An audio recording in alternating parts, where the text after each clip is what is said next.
ओम शांति। आज का इस कार्यक्रम में आप सबको बहुत बहुत स्वागत है। आज हमारे सामने जो बैठे हैं महान हस्ती, उनके बारे में हम चर्चा करेंगे, उनको पूछेंगे क्वेश्चन। ये जो भाई अमित भाई, कैप्टन अमित कुमार, ये पारादीप पोर्ट ट्रस्ट में पायलट का पोस्ट पर कार्यरत हैं। वो 15 साल से ज्ञान में है। मैं उनको क्वेश्चन पूछती हूँ, भैया आप क्या अनुभव करते हैं, कैसे आपका लौकिक जीवन से परमात्मा का परिचय मिला? ओम शांति। मैं अपने आप को पहले इंट्रोड्यूस कर देता हूँ दर्शकों को। मेरा नाम कैप्टन अमित कुमार है।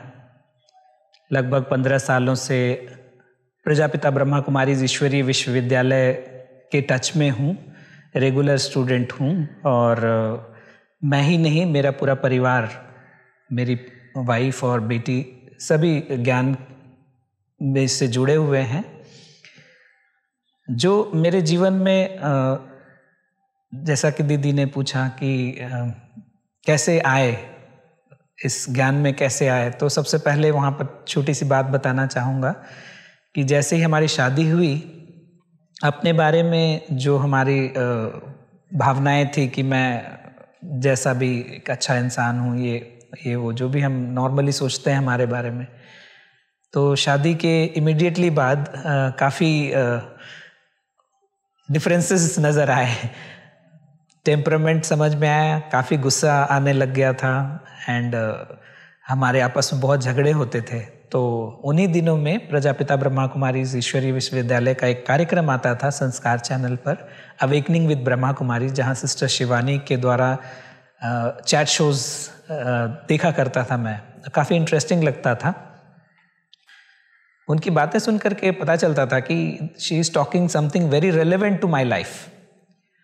और ये देखने का मतलब सिलसिला बन गया। मतलब बाकी कुछ चलता रहे, बट जब मैं टीवी के सामने बैठता तो I used to try and find Sanskar channel and वो अवेकनिंग विद ब्रह्मा कुमारीज देखना है। तो देखते देखते फिर लास्ट में जो नंबर बताते हैं, नंबर नोट कर लिया। और वैसे मैं रहने वाला धनबाद का हूँ, तो वहाँ के सेंटर का फ़ोन नंबर उसी नंबर से पता चला। बाद में धीरे धीरे फिर ऐसे परिस्थितियां बनी कि मुझे उसी तरफ एक दिन काम पड़ गया और मेरे पास समय था, सुबह का समय था, मेरे पास समय था। तो उस दिन पर्टिकुलरली हम वहाँ जाने का सोचे। दीदी को फ़ोन किया तो उन्होंने बताया, रास्ता बता दिया हमें वहाँ जाने का। तो वहाँ गए तो जो सबसे पहला जो फर्स्ट लुक ऑफ सामने से जो ब्रह्मा कुमारी को देखने का जो पहला लुक था, दैट वाज वेरी अट्रैक्टिंग। दीदी ने जब दरवाज़ा खोला तो इतने प्यार से ओम शांति बोला कि मतलब जैसे कानों में किसी ने मिश्री घोल दिया हो, जो कि उस वक्त मेरे लिए बहुत ही नया चीज़ था। नॉर्मल जीवन में जीते हुए इतना प्यार से कोई आपसे बात करे तो अच्छा लगता है। तो वहाँ से हमारी यात्रा शुरू हुई। दीदी ने हमारा कोर्स कराया। तो दीदी ने इंसिस्ट किया था कि मैं अकेले ही नहीं, अपनी वाइफ के साथ जाऊँ। तो मेरी वाइफ और मैं फिर दोनों 7 दिन का कोर्स किए। और चूँकि हमारा जॉब इस तरह से था कि हर 6-7 महीने के लिए हमें साल भर में 7 महीना 8 महीना तक शिप पे रहना पड़ता था। तो वापस आते थे तो सेंटर पे ज्ञान सुनते थे, अदरवाइज फिर हम लोग शिप पे ही प्रैक्टिस करते थे। तो राजयोग का अभ्यास का जो हमारा पहले जो अनुभव रहा बहुत ही महत्वपूर्ण रहा, क्योंकि as a captain of a ship बहुत सारी जिम्मेवारियां आपके ऊपर रहती हैं। और अगर इंसान के पास अगर कोई आध्यात्मिक शक्ति ना हो तो ज़्यादातर करके वो टेंशन में, और ऐसा मैंने कई केसेस देखा भी मेरे अपने करियर में। जो 94 से मेरा करियर शुरू हुआ है शिपिंग में, मैंने कई ऐसे कैप्टन्स को देखे जो या तो कुछ गलत आदतों के शिकार हो गए या फिर कहीं ना कहीं उनकी सोच में ऐसी कुछ त्रुटियां, कमियां मुझे नज़र आई कि दैट आई फेल्ट कि अगर मुझे एक आध्यात्मिक शक्ति साथ हो तो शायद मैं इस रास्ते ना जाऊं। तो मैंने देखा कि यस, ज्ञान में आने से पहले भी बहुत मेहनत करते थे, ऐसा बात नहीं है, लेकिन पहले और बाद में मैंने ये डिफरेंस फील किया कि पहले जितना मेहनत करते थे उसका जो रिजल्ट मिलता था, और बाद में जब ज्ञान में आने के बाद जो मेहनत करते थे उसका जो रिजल्ट था उसमें काफ़ी डिफरेंसेस आ गए। बाद में कम एफर्ट में ज़्यादा रिजल्ट मिलना शुरू हुआ। तो I was absolutely into it, और मैं रेगुलर हो गया राजयोग का अभ्यास करते हुए। जो ब्रह्मा कुमारीज में छोटी छोटी चीज़ें आपके जीवन में परिवर्तन करने के लिए बताते हैं आप लोग, उन सब चीज़ों को हमने जीवन में धारण किया। जैसे सुबह जल्दी उठना, सुबह सुबह एक आध्यात्मिक ज्ञान अंदर भरना, ये सब जो छोटी छोटी चीज़ें आप लोगों ने सिखाया शुरू से ही, तो उन सब चीज़ों को प्रैक्टिस करते करते हमने देखा कि वही काम बिना इस रूटीन के, अगर मैं शिप एक कैप्टन का जॉब कर रहा होता तो मुझे और ज़्यादा मुश्किल होती। और खाना पीना का क्या प्रबंध करते? वहाँ तो नॉनवेज खाते लोग, लहसुन प्याज खाते, क्या करते हैं? थोड़ा सा मुश्किल तो हुआ उस क्षेत्र में कि जहाँ पे कॉमन मेस होता है, कॉमन लोग होते हैं जो बनाते हैं सभी के लिए, एक डिपार्टमेंट ही होता है कुकिंग के लिए शिप पे। तो जो चीफ कुक है वो नॉर्मली वेज नॉन वेज सब साथ में बनाते हैं, तो जो शुद्धता की, जो अन्न की शुद्धता आपसे सीखने को मिली, वो वहाँ पे थोड़ा मुश्किल लगता था। बट मैंने समर्पण का सहारा लिया, भगवान को समर्पित किया, और भगवान को मैंने कहा कि जो आपको जो सही लगता है वही मुझे खाने को मिलना चाहिए। तो कई बार हमने देखे कि बहुत इजीली हमारा नॉर्मल जो रूटीन शिप पे होता था उसमें सुबह में ब्रेकफास्ट में ब्रेड बटर खा लिया और फ्रूट खा लिया, milk, cornflakes, these are very commonly available things. कोई असंभव सोचते हैं कि मुश्किल है ऐसे कर्म क्षेत्र में, ये कैसे सिंपल लाइफ बिताना, ये नहीं खाना, वो कैसे इजी होगा? सबको आप बताइए अपना। हाँ, खा सकते हैं। हाँ, तो बहुत सारी ऐसी चीज़ें अवेलेबल हैं जिसमें अशुद्धता नहीं होती है। जैसे मैंने कहा, salad is always clean, fruit is always clean, milk और कॉर्नफ्लेक्स क्लीन है, तो कोई प्रॉब्लम ही नहीं है। और जहाँ तक लंच की बात होती थी, ज़्यादातर करके मैं राइस, और जब अवेलेबल हो तो दाल without onion, garlic and all, otherwise curd के साथ खाता था। काफ़ी समय तक वो चलता रहा। लोग आश्चर्य करते थे कि मेरे ऊपर जिम्मेवारी है पूरे शिप को खिलाने की और मैं ही खाना नहीं खाता हूँ, तो मुझे कैसे पता चलेगा कि उनको अच्छा लग रहा है हमारा खाना या नहीं लग रहा है। जैसे कोई विजिटर, सुपरिटेंडेंट ऑफिसर आते थे शिप पे, तो I used to rest assured कि जो चीफ कुक के साथ हमारी जो इंटरेक्शंस होती थी उसमें भी हमने एक मेक श्योर कर दिया था कि भाई कुछ भी हो, किसी को भी खाने से कोई शिकायत नहीं होनी चाहिए। एक भी व्यक्ति हमारे पास अगर आता है और कहता है कि सर खाना अच्छा नहीं है, तो शायद मुझे बहुत बुरा लगेगा, और वो हमारी भावनाओं को बहुत समझता था। वैसे तो वो मुसलमान था भाई, लेकिन जाते जाते उसने भी एक कॉम्प्लीमेंट दे करके गया कि सर आपके साथ काम करने से मैं पहले नमाज ढंग से नहीं पढ़ता था, लेकिन अब मैं 5 वक्त का नमाज पढ़ता हूँ, और ये निशान आप देख रहे हैं, ये आपकी देन है, इसके लिए बहुत शुक्रिया। तो मैं समझता हूँ कि कहीं ना कहीं आध्यात्मिक जो ज्ञान बाबा ने दिया, भगवान से जो ये तरीका मिला जीवन जीने का, उसमें बहुत क्लैरिटी आ गई कि धर्म कोई भी हो, हम चाहें तो उसको बहुत अच्छे से प्रैक्टिस कर सकते हैं। और कर्म क्षेत्र पर सबको कैसे राजी रखते हैं? दीदी, एक चीज़ तो आप मानोगे कि जहाँ आप स्वीट बन जाते हो ना, तो सब लोग एक्सेप्ट करने लग जाते हैं अपने आप। तो जो लोग मेरे राइवल्स भी हैं, जैसे कोई भी व्यक्ति है जिसको मेरे से कोई कंपटीशन जैसा हो, उससे भी अगर आप स्वीट हो, अगर आप मीठे से बात करते हो, उनके प्रति शुभ भावना, शुभकामना रखते हो, तो कहीं ना कहीं आप देखेंगे कि धीरे धीरे ना उनकी भी भावना धारणा बदल जाती है। कई बार जो हमारे सुपीरियर्स हैं, नॉर्मली हर एक वर्क कल्चर में आप देखोगे कि सुपीरियर्स हमेशा आपके बारे में यही सोचते हैं कि आप ठीक नहीं हो, आपका परफॉर्मेंस ठीक नहीं है। बट कहीं ना कहीं आप ये देखेंगे कि जहाँ आप आध्यात्मिकता का सहारा लेते हैं, जैसा कि मैंने लिया, तो हमारे सुपरिंटेंडेंट्स भी हमें अप्रिशिएट करते थे और बहुत निश्चिंत रहते थे कि अरे वो है ना हमारा, कई लोग हमें तो बाबा बाबा बुलाने लग गए, वो हमारा बाबा है ना उधर बैठा है, कोई टेंशन नहीं। तो मैं समझता हूँ कि वो लोग भी निश्चिंत रहते हैं। और जूनियर्स तो definitely when you take this path कि ब्रह्मा कुमारी इसका रास्ता पे जब आप चलते हैं तो अपने से छोटों के प्रति आप बहुत संवेदनशील रहते हैं, उनकी छोटी छोटी बातों को भी आप ध्यान रखते हैं। तो उसमें क्या होता है कि उनका बहुत प्यार मिलता है और बहुत दिल से सपोर्ट करते हैं आपको, जो भी कर्म करते हैं दिल से करते हैं। तो मैंने यही देखा कि प्यार से चलने वाले रास्ते में, और दूसरा एक रास्ता है कि दंड दें, आप किसी को दंड दें, तो दंड देने वाले रास्ते में काम करते हैं लोग, बट कई बहुत जगह पे मजबूरी में करते हैं। तो मजबूरी से किया हुआ काम और प्यार से किया हुआ काम में बहुत फ़र्क पड़ जाता है। कम समय में वो लोग ज़्यादा अच्छा आउटपुट दे पाते हैं। तो ओवरऑल मैंने देखा कि स्पिरिचुअलिटी से हमारे सीनियर्स भी खुश और हमारे जूनियर्स भी बहुत खुश। कुल मिलाकर के बहुत अच्छा वातावरण रहता था शिप पे। जहाज में कैसे सेवा देते हैं? कोई नए बाहर से फॉरेन से तो आते होंगे ना लोग जी, उसकी सेवा कैसे करते हैं आप? हमेशा मैं जब कभी भी ज्वाइन करता था शिप पे तो हमेशा जो भी लोकल सेंटर होता था वहाँ जाता था, जो भी लिटरेचर अवेलेबल होता था, जो भी ऐसी छोटी छोटी सेवा की चीज़ें अवेलेबल होती थी, वो सब मैं साथ में लेकर चलता था। तो कोई भी जैसे कोई विजिटर आ गए, कोई भी फॉरेनर विजिटर आ गए, उनको भगवान का जो भी ज्ञान हमें प्राप्त है वो शेयर करके उनको उनके साथ थोड़ा ये सब छोटी छोटी आर्टिकल्स, कोई पेन दे दिया गिफ्ट, कोई डायरी कैलेंडर, ये सब गिफ्ट दे दिया, तो इससे उनको भी एक अच्छी फीलिंग आती थी। और always they use to remember me for those good things. कभी भी दोबारा उस पोर्ट में जाएंगे, दे विल रिमेंबर मी कि ये एक ऐसा कैप्टन आए थे जिन्होंने हमें ये गिफ्ट दिया था। और स्पेशल अनुभव आपका क्या है मेडिटेशन के द्वारा?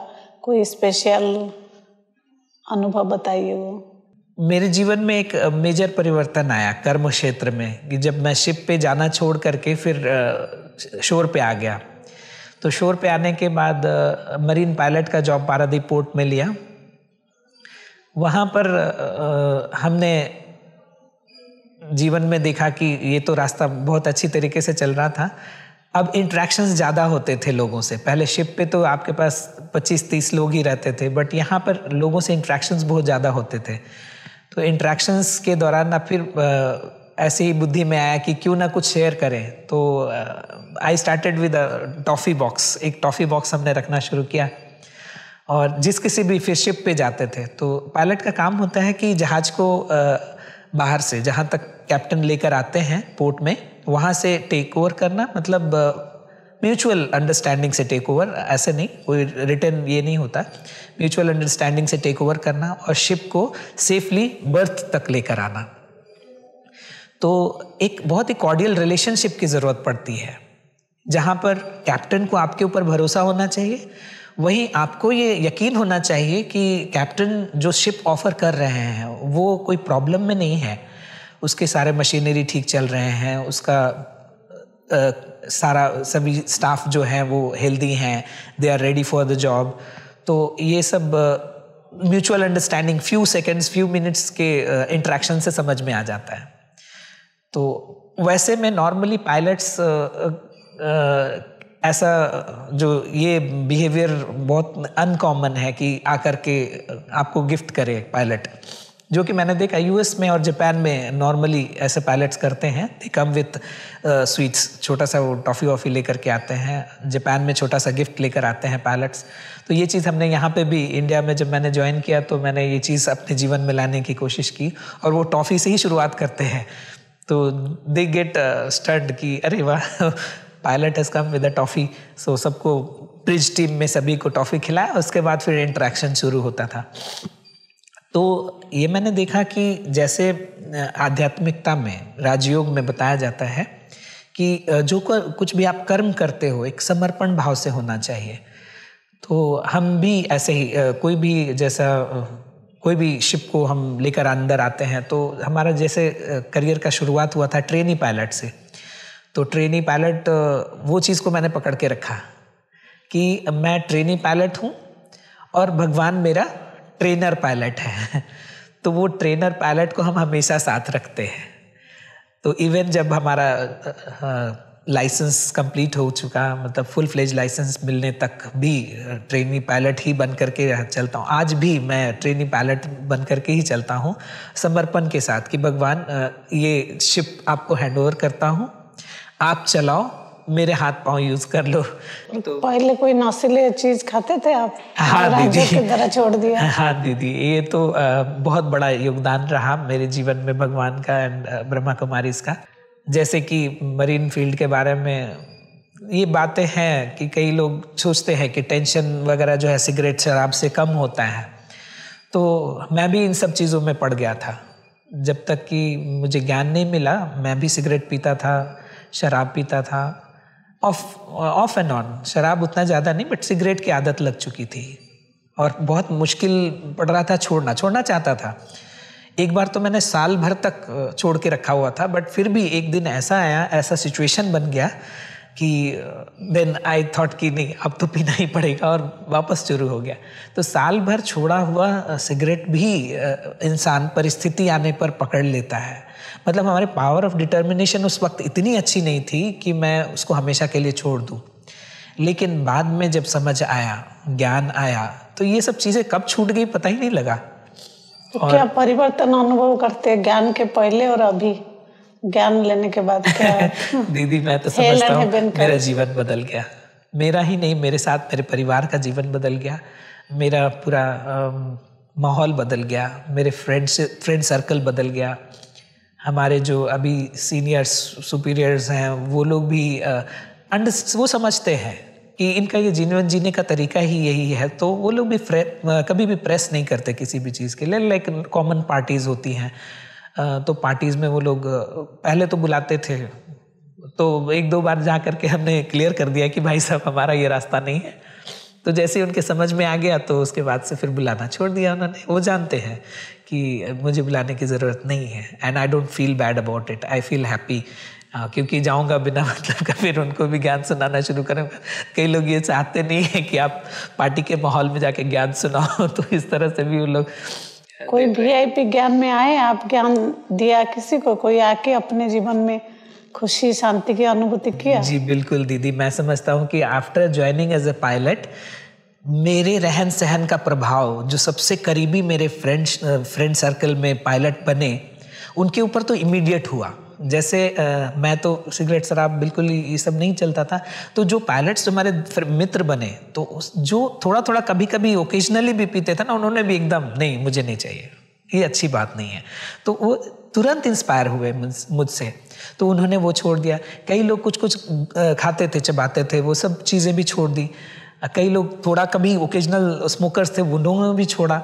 तो मैं समझता हूँ कि पायलट्स में भी मैंने काफ़ी मरीन पायलट्स इन पारादीप मैंने काफ़ी मेजर परिवर्तन देखा है। यहाँ तक कि मैं समझता हूँ कि जो हमारे till recent times harbour master जो हमारे बॉस होते हैं, पायलट्स के बॉस होते हैं पोर्ट में, हार्बर मास्टर, वो भी हमसे प्रभावित होते हैं। कई बार मैं देखता हूँ कि जो कई बार कुछ ऐसे कैप्टन सर ऐसा टीम मिल जाता है ना कि you lose your temper, because pressure तो रहता है काम का।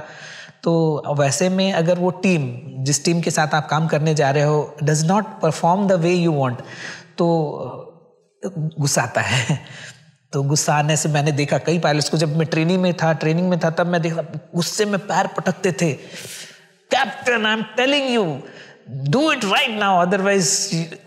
तो ऐसा मैंने चेहरे देखे, and I used to think क्यों कर रही है, it doesn't really required, it's not required. And of course मैं मेरे पूरे करियर में मैंने कभी भी किसी कैप्टन के ऊपर ऐसे पैर पटक करके चिल्लाना कभी ज़रूरत ही नहीं पड़ी। प्यार से जब जा करके आप इंटरेक्ट कर लेते हो, वो समर्पित हो जाते हैं आपके प्रति। ये बंदा अपना काम जानता है, तो he will never have doubts about your actions, सबसे पहला, and they will fully cooperate. तो कभी मुझे कभी प्रॉब्लम भी नहीं हुई। कोई ऐसे मिल भी जाते हैं फिर भी। तो मैंने देखा कि जो हमारे हार्बर मास्टर सर थे, वो पहले सीनियर पायलट थे, उन्होंने हमें ट्रेनिंग दी, तो उनको भी हमने देखा कई बार इतना गुस्से में आ जाते थे कि आई ऑफर्ड हिम वाटर कि sir please calm down, have some water. तो but they used to be very clear कि बाद में मुझे बताते थे कि अरे ये करना पड़ता है सामने वाले को ना, थोड़ा सा ये दिखाने के लिए करना पड़ता है। देन बाद में मैंने ये देखा कि उनके अंदर ये परिवर्तन कि वो ये समझ गए कि नहीं इसकी भी ज़रूरत नहीं। और जो हमारे हार्बर मास्टर हुए वो भी 7 डेज़ का कोर्स किए हैं, वहाँ पे हमारी पारादीप में ही 7 डेज़ का कोर्स किए हैं। हमारे साथ रिट्रीट सेंटर में आए, बड़ी दीदी से मिले तो काफ़ी प्रभावित हुए। और ये भी इत्तेफाक है या उनके अपने संकल्प की शक्ति है कि जैसे वो यहाँ आए उनसे मिले और उसके बाद इमीडिएटली जैसे वापस गए हैं उनका प्रमोशन हुआ। वो अभी डिप्टी कंजर्वेटर है कैप्टन AC साहू। सोचते हैं कि कोई हाईएस्ट पोस्ट पर है, वर्कलोड है, तो भी राज्यों का प्रैक्टिस कर सकते हैं और अपने को चेंज कर सकते हैं। बिल्कुल बिल्कुल, ये तो हम समझते हैं मैनेजमेंट लेवल के लोगों के लिए सबसे ज़्यादा ज़रूरी चीज़ है, वो है ये 7 डेज़ का कोर्स। क्योंकि इस कोर्स के अंदर में मैंने एक जो पोस्टर देखा था, शक्तियाँ, अष्ट शक्तियों की बात करते हैं। तो वो अष्ट शक्तियाँ जो कोई भी मैनेजमेंट लेवल पे है, वो अष्ट शक्तियाँ सबसे ज़्यादा ज़रूरी चीज़ें हैं। नहीं हमारे पास आजकल, वो आज के डेट में बिल्कुल नहीं है, और है भी तो हम गलत इस्तेमाल करते हैं दीदी। ज़्यादातर अब हमने देखा कि सहन शक्ति हम सब के अंदर है, लेकिन सहते कब हैं? जब बॉस डांट रहा होता है भले वो गलती हो मेरी या ना हो, फिर भी डांट रहा होता है और हम उसको सह लेते हैं। लेकिन वही हमारा हमसे जूनियर कोई है, वो बंदा सही करके भी मेरे से डांट सुनता है, और या किसी से डांट सुन रहा हो तो हम देखते रहते हैं, सीनियर से डांट सुन रहा हो हम देखते रहते हैं। ये ठीक नहीं ना। हमें बोलना चाहिए कि सर इसकी गलती नहीं है। हम बोल सकते हैं ना, इतना तो बोल सकते हैं कि सर इसकी गलती नहीं है, सिचुएशन ऐसे थे, I was witness, he was absolutely what he did was absolutely जो डिमांड ऑफ द सिचुएशन थी उसके हिसाब से थी। तो मैं ये समझता हूँ कि अष्ट शक्तियों का सही इस्तेमाल वो राजयोग के द्वारा ही आ सकता है। कहाँ पे हमें बोलना चाहिए जरूरी होता है, कहाँ पे हमें बोलने की ज़रूरत नहीं। तो ठीक है, आज आपने आए यहाँ, सबको सुनाया अपना अनुभव, बहुत अच्छा लगा, इसलिए आपको बहुत बहुत धन्यवाद। ओम शांति, ओम शांति। Thank you. ओम शांति, ओम शांति। आप लोग भी अच्छी तरह सुने इनके अनुभव भैया का। आप लोग को भी बहुत बहुत शुक्रिया, धन्यवाद, धन्यवाद। ओम शांति।